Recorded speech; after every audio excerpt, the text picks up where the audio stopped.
जय हिंद दोस्तों। जैसा कि अपन ने हिंदी पढ़ रहे हैं, हिंदी के अंदर अपन ने वर्ण पढ़ लिया। वर्ण पढ़ने के बाद में अपन ने संधि पढ़ ली। संधि पढ़ रहे हैं, उसके अंदर अपन ने स्वर संधि स्टार्ट कर दी थी। भाई संधि के 3 भेद थे, स्वर संधि, व्यंजन संधि, विसर्ग संधि।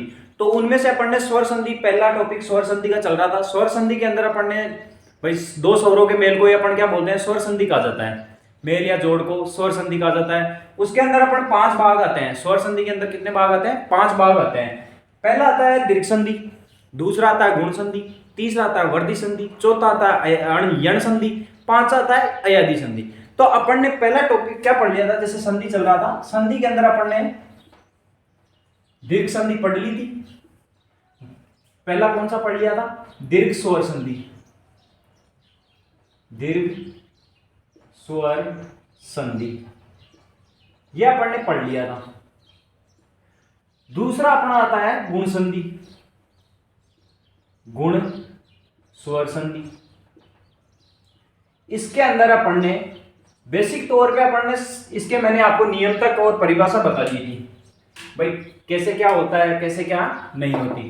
जैसे कि इसमें गुण स्वर संधि में क्या होता है कि गुण स्वर संधि में विजातीय स्वर मिलते हैं। विजातीय स्वर का मतलब हो गया, जैसे एक ए मिल गया, एक ई मिल गई, तो क्या हुआ? ए हो गया। जैसे आ मिल गया या बड़ी ई मिल गई, तो भी क्या हुआ? ए हो गया। तो ये क्या हो गया? विजातीय, यानी तीसरा ले लिया। जैसे स्वेच्छा, मैंने बताया स्वेच्छा, जैसे स्वेच्छा शब्द लिया मैंने, इसके अंदर क्या हुआ कि विजातीय स्वर मिलके ये संधि करती है। कैसे? जैसे सौ प्लस इच्छा, और इच्छा में हमेशा ई कौन सी आती है? छोटी वाली। अब इसके अंदर ए आ गया छोटा, मतलब ए आ गया छोटा, क्या ए आ गया, फिर ई आ गई, छोटी ई आ गई, मिलकर क्या बना? ए। अब ये ए को ग्रहण कौन कर रहा है? वह। ए को ग्रहण कौन कर रहा है? वह। तो ये क्या हो गया? स्वेच्छा। भाई ए की मात्रा आ गई, इसके अंदर एक मात्रा होती है और आई के अंदर 2 मात्रा होती है। आई के अंदर कितनी मात्रा होती है? 2 मात्रा होती है। ये होती है ऐसे। तो इसमें क्या होता है कि विजातीय स्वर मिलते हैं। जैसे ए आ संधि की किससे? छोटी ई से, दीर्घ ई से, फिर अपने पास परिणाम क्या निकला? ए। तो मैंने कल आपको नियम लिखा दिए थे, 3 नियम थे। इसके तीनों नियम आज अपन पढ़ते हैं। जैसे पहला नियम लिखाया था मैंने, ए या आ संधि करते हैं छोटी ई या दीर्घ ई से, और परिणाम क्या आता है अपने पास? ए। ये परिणाम निकल के आया अपने पास। भाई विजातीय स्वर हो गए, ये तीनों ही स्वर अलग अलग है। तो अपने पास जैसे दो विजातीय स्वर, दो विजातीय यानी मतलब अलग अलग स्वर, दो विजातीय स्वर आपस में संधि करते हैं, तो तीसरा जो भी परिणाम निकलता है वो अलग निकलता है। तो वो अलग क्या निकला अपने पास? ए निकला। इसी को अपन क्या बोलते हैं? गुण स्वर संधि कहते हैं। तो इसके एग्जाम्पल उदाहरण देता हूं मैं आपको। जैसे स्वेच्छा, अपेक्षा, स्वेच्छा, अपेक्षा और यथेष्ट,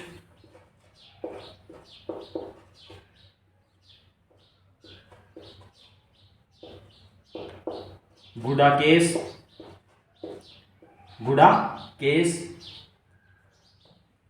महेश, राकेश। मैंने आपको ये 5-6 एग्जाम्पल दिए। भाई इसके अंदर स्वेच्छा हो गई, अपेक्षा हो गया, यथेष्ट हो गया, गुडाकेश हो गया, महेश हो गया और राकेश हो गया। तो इसमें क्या होता है? जैसे सौ प्लस इच्छा, सौ प्लस इच्छा, इसके अंदर क्या हो गया? अपेक्षा में अप प्लस इच्छा, इच्छा में वडी आ जाती है, ये हो गया। यथेष्ट, यथा प्लस इष्ट, यथेष्ट में क्या हो गया? यथा प्लस इष्ट हो गया। गुडाकेश, इसका मतलब गुड़ाका प्लस ईस, ये हो गया। महेश में महा प्लस ईस। राकेश में हो गया राका, राका यानी रात, प्लस ईस। रात का देवता राकेश मतलब चंद्रमा, मतलब सौ प्लस इच्छा, अप प्लस इच्छा, यथा प्लस ईस्ट, गुड़ाका प्लस ईस्ट। इस गुड़ाका को इंपोर्टेंट कर लेना और इसका मतलब मेरे को अर्थ भी बता देना। आप इसका अर्थ मेरे को कमेंट बॉक्स में डाल देना कि गुड़ाका के का इसका मतलब गुड़ाका का अर्थ क्या होता है, ये इंपॉर्टेंट है। अब जैसे मैं आपको बताऊं, यहां लिख देता हूं, जैसे प्रथम शब्द का, प्रथम शब्द का, प्रथम शब्द का अंतिम वर्ण, अंतिम वर्ण ए या आ, ए या आ हो तथा दूसरे शब्द का, दूसरे शब्द का ई, दूसरे शब्द का अंतिम वर्ण, दूसरे शब्द का अंतिम वर्ण, दूसरे शब्द का अंतिम वर्ण ई या दीर्घ ई हो तो परिणाम, तो परिणाम ए निकल कर आएगा।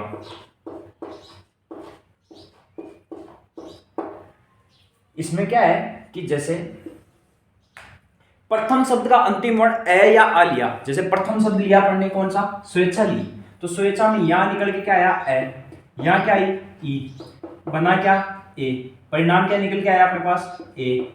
तो यही परिभाषा यहां पे लागू हो गई कि प्रथम शब्द का अंतिम वर्ण ए या आ हो तो दूसरे शब्द का अंतिम वर्ण क्या होगा ई होगा, तो परिणाम अपने पास क्या निकल के आएगा ए। तो इसको तो क्या बोलते हैं, गुण स्वर संधि का पहला नियम हो गया ए। और गुण स्वर संधि का मतलब पहचानने की एक ही ट्रिक है कि एक मात्रा जिस पे दिखे ना वो गुण स्वर संधि में आ जाती है, और आप उसको टुकड़े करोगे ना तो आपको ऑटोमेटिकली पता चल जाएगा कि एक मात्रा आ रही है तो गुण स्वर संधि में, दो आ रही है तो वर्धी हो जाती है, ऐसे। अब दूसरा नियम मैं आपको बताता हूं,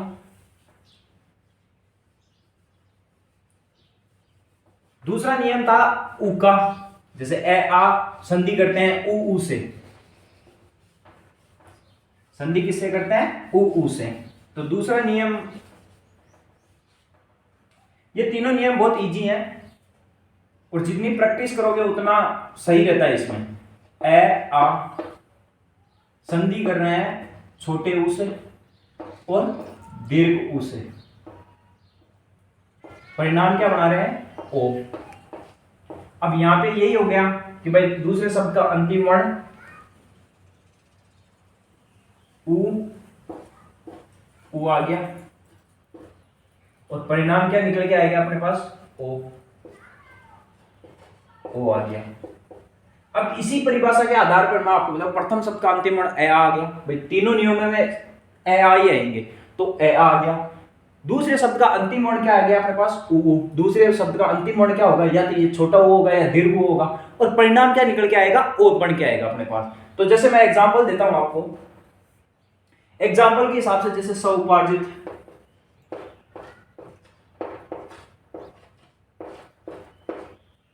सौपार्जित हो गया। दूसरा हो गया अपने पास पुरुषोत्तम,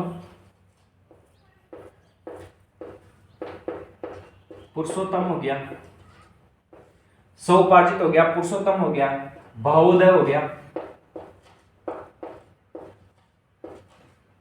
भावोदय हो गया, जलोर्मी हो गया, जलोर्मी हो गया, नवोडा हो गया, नवोडा हो गया, गंगोर्मी हो गया, गंगोर्मी हो गया, और अपने एक और दे देता हूं मैं, पुष्पोपहार, ये हो गए। सौपार्जित हो गया, पुरुषोत्तम हो गया, सौपार्जित हो गया, पुरुषोत्तम हो गया, भावोद हो गया, जलोर्मी हो गया, नवोडा हो गया, गंगोर्मी हो गया और पुष्पोपहार हो गया। तो जैसे इसके टुकड़े करते हैं अपन, सौ प्लस उपार्जित, सौ प्लस उपार्जित हो गया। अब टुकड़े कहां से कर रहे हैं अपन, यहां से। भाई मैंने कल भी बताया था कि बीच में से टुकड़े होंगे, न कि शुरू के वर्ड में या इसमें। बस प्रथम वर्ड में कहीं पे भी आपको टुकड़े नहीं होंगे। दूसरा हो गया पुरुषोत्तम, पुरुष प्लस उत्तम, पुरुष प्लस उत्तम। भावोदय में हो गया भाव प्लस उदय हो गया, भाव प्लस उदय हो गया। जलोर्मी में हो गया जल प्लस उर्मी हो गया। उर्मी हमेशा बड़ी आती है, ऊ कौन सा आएगा, बड़ा, उर्मी हो गया। नौडा में क्या हो गया, नौ प्लस उडा हो गया। और उडा का मतलब नौ में उडा, यानी नौ, नवविवाहित जो दुल्हन आती है घर पे उसको नौडा बोला जाता है। गंगोर में हो गया गंगा प्लस उर्मी। पुष्पहार में हो गया पुष्प प्लस उपहार, ये हो गए। अब इसके अंदर दूसरा नियम, ये दूसरा नियम पढ़ रहे हैं अपन, सेकंड नियम। तो इसके अंदर मैंने बताया ए आ और उ दोनों आपस में संधि करेंगे तो अपने पास परिणाम क्या निकल के आएगा, ओ निकल के आएगा। प्रथम शब्द का अंतिम वर्ण और दूसरे शब्द का प्रथम वर्ण आपस में संधि करते हैं, तो संधि करने के बाद में अपने पास क्या निकल के आ रहा है, ओ। तो जैसे कि मैंने सौपार्जित लिखा, सौ प्लस उपार्जित। पुरुषोत्तम लिखा, पुरुष प्लस उत्तम। भावोदय लिखा, भाव प्लस उदय। जलोर में लिखा, जल प्लस उर्मी। नवोडा लिखा, नव प्लस उडा। गंगोर में लिखा मैंने, गंगा प्लस उर्मी। पुष्पहार लिखा मैंने, पुष्प प्लस उपहार। अब तीसरा नियम अपन पढ़ते हैं। तीसरे नियम के अंदर जैसा कि मैंने आपको तीसरा नियम का अर्क बताया था कि इसके अंदर मतलब तीसरा नियम बहुत इजी नियम है। और ये गुण संधि तो बहुत ही इजी संधि है, क्योंकि इसमें एग्जाम में पूछने लायक कोई क्वेश्चन ही नहीं होता, क्योंकि एग्जाम में बहुत ही कम दृष्टि से आप उठा के देख लेना, बुक उठा के देख लेना या और कुछ कहीं से भी आप देख लेना, पेपर में देख लेना कि गुण संधि के कोई मुश्किल से अगर कोई मिल गया ना तो इतना इजी क्वेश्चन मिलता है कि आप आंख मीच के करोगे, क्योंकि एक मात्रा हुई तो गुण संधि, दो मात्रा हुई तो वर्ग संधि। ये दो संधि तो ऐसी हैं कि इनमें तो पूछने का मतलब इतना वो एग्जामिनर रिस्क ही नहीं लेता, क्योंकि सबको पता है कि वो सब कर देंगे। तीसरा नियम अपने पास आता है ए या आ प्लस री और बना क्या, अर। इसने कौन सा शब्द ग्रहण किया, अर। परिणाम क्या निकल के आया अपने पास, अर। ए आ में री मिलती है तो अपने पास कौन सा परिणाम निकलता है, अर का। यानी अपन भाषा में बोलते हैं ना तो अर का उच्चारण होता है। जैसे यहां पे री मिला तो परिणाम क्या निकला अपने पास, अर। ये अर हो गया। अब जैसे मैं आपको एग्जांपल दूं, इसके अंदर गिनती के तो एग्जांपल मिलते हैं, जैसे देवर्षि, देवर्षि हो गया, देव प्लस ऋषि। ऋषि वाले जितने भी आते हैं ना वो सब गुण संधि में आते हैं। दूसरा हो गया महर्षि, इसके एग्जांपल भी बहुत ही कम मिलते हैं, महा प्लस ऋषि। और इसके अंदर भी गुण स्वर संधि में क्या होगा कि प्रथम वर्ण होगा ना, ए या आई होगा, जैसे यहां ए निकल रहा है तो यहां आ निकल रहा है, प्लस री, ये होगा तभी ही गुण संधि होगी। कहीं आप ऐसे मत देख लेना कि ऋषि यहां आ गया तो कर देते गुण संधि, यहां अगर व्यंजन आ गया तो फिर व्यंजन संधि में जाएगा वो, ऐसे।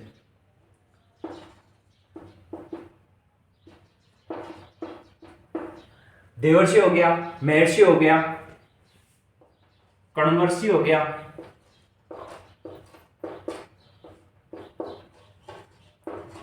कण्व प्लस ऋषि, कण्व ऋषि हो गया और ब्रह्म ऋषि हो गया।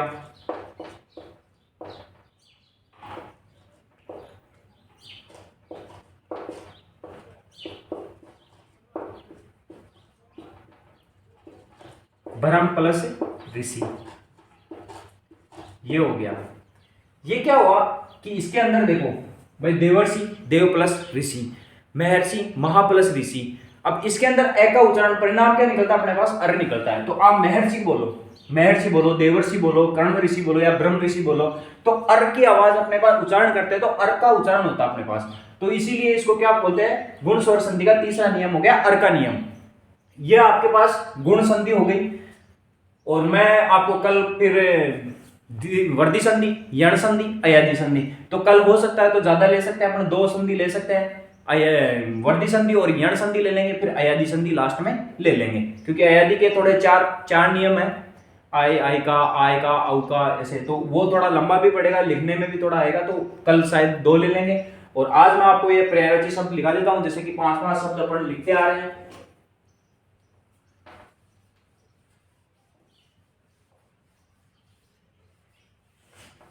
और जहां तक होना, तो वैकेंसी आपके लिए खुशखबरी आने वाली ही है, बस ये मान लो। पर जो भी एसआई की तैयारी कर रहा है ना, उसके लिए तो ये मान लो कि इस बार सुनहरा अवसर आएगा, क्योंकि लोग, और जितना पढ़ोगे आप उतना बेटर है, मैं तो ये मानता हूं, अच्छा है।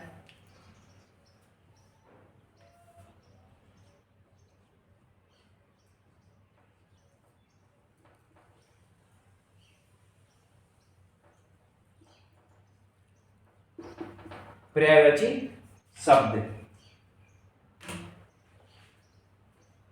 पहला हो गया असुर, असुर हो गया असुर। दूसरा हो गया कनक, तीसरा हो गया कामदेव। ये कामदेव का बहुत रति का पति है ना, इसका बहुत मतलब बहुत ही बार एग्जाम व्यू में बहुत ही बार आया हुआ है, इसको इंपोर्टेंट कर लेना आप, क्योंकि इसको है ना बहुत बार पूछा हुआ है। उपहास हो गया, किनारा हो गया। और ये सारे जो भी मैं अभी पर्यायवाची विलोम शब्द करा रहा हूं आपको, ऐसे नहीं करा रहा कि बुक में से ऐसे कैसे ले रहा हूं, ये मतलब एग्जाम की दृष्टि से जो एग्जाम में आए हुए हैं पर्यायवाची शब्द, कि इनको पूछा हुआ है कहीं ना कहीं से, एक बार ही पूछा हो, वही शब्द मैं यहाँ लिख रहा हूँ। बाकी मैं लिखता भी नहीं, बाकी मैं बुक से भी अगर करवाना होता तो सीधे सीधे लिखवा के करवा देता कि भाई आपको लिखना है, मेरे को तो सीधे सीधे लिखना है तो लिख दे सकता हूँ। पर इनको क्या है कि छांट के लिखना पड़ता है कि भाई कौन सा एग्जाम व्यू से इंपोर्टेंट है, कौन सा नहीं है। विलोम शब्द,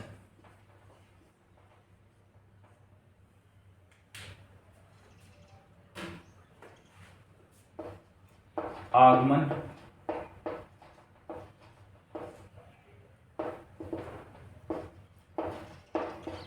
आकर्षण, आग्रह। और ये आगमन का थोड़ा ध्यान रखना। चौथा हो गया आलोचना,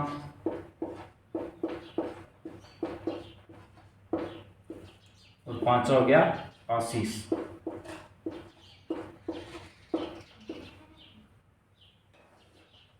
अब मैं आपको पारिभाषिक शब्दावली,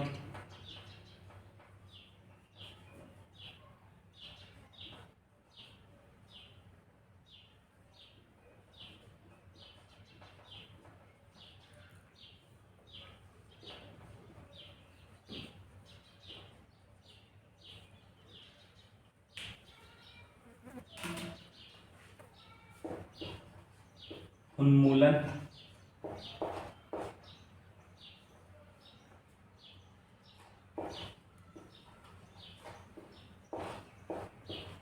उन्मूलन, उन्मूलन हो गया अकादमी,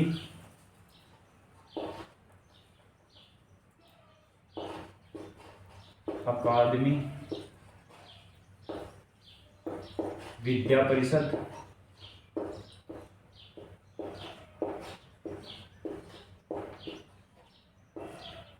उन्मूलन हो गया अकादमी हो गई, विद्या परिषद हो गई, अंगीकार,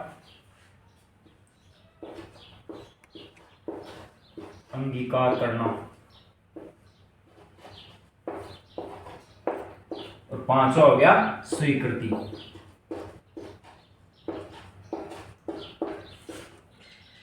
ये हो गए। यह आपके सामने पारिभाषिक शब्दावली दे दी। पर्यायवाची असुर, कनक, कामदेव, उपवास, किनारा। विलोम शब्द हो गया आगमन, आकर्षण, आग्रह, आलोचना, आशीष हो गया। और ये पारिभाषिक शब्दावली हो गई। उन्मूलन, अकादमी, विद्या परिषद हो गया। अंगीकार करना, स्वीकृति हो गया। तो ऐसे ही अपन पढ़ रहे हैं, धीरे धीरे आराम से पढ़ेंगे और नोटिफिकेशन आएगा ना तब तक अपन आधा से ज्यादा भी कोर्स कंप्लीट हो जाएगा अपना, मेरे को जहां तक पता है। क्योंकि नोटिफिकेशन अप्रैल मई के अंदर आएगा, तो अपने पास पूरा ये महीना बच रहा, अगला मंथ है तो 1-1.5 महीना है, तो 1-1.5 महीने में अपन बहुत सारे लमसम कवर कर लेंगे। और धीरे धीरे अब मैंने आपको 5 पर्यायवाची शब्द दिए, 5 विलोम शब्द दिए, 5 पारिभाषिक शब्दावली दी। ऐसे करके आप उनको पास मतलब पढ़ते जा रहे हो तो वैसे कवर होता जा रहा है। भाई ये 3 टॉपिक तो आपके वैसे ही क्लियर होते जा रहे हैं, क्योंकि आप पढ़ रहे हो, लिख रहे हो इनको। क्योंकि आप लिखोगे तो ज्यादा याद होगा। तो पढ़ते रहिए, मस्त रहिए, स्वस्थ रहिए। जय हिंद, जय भारत।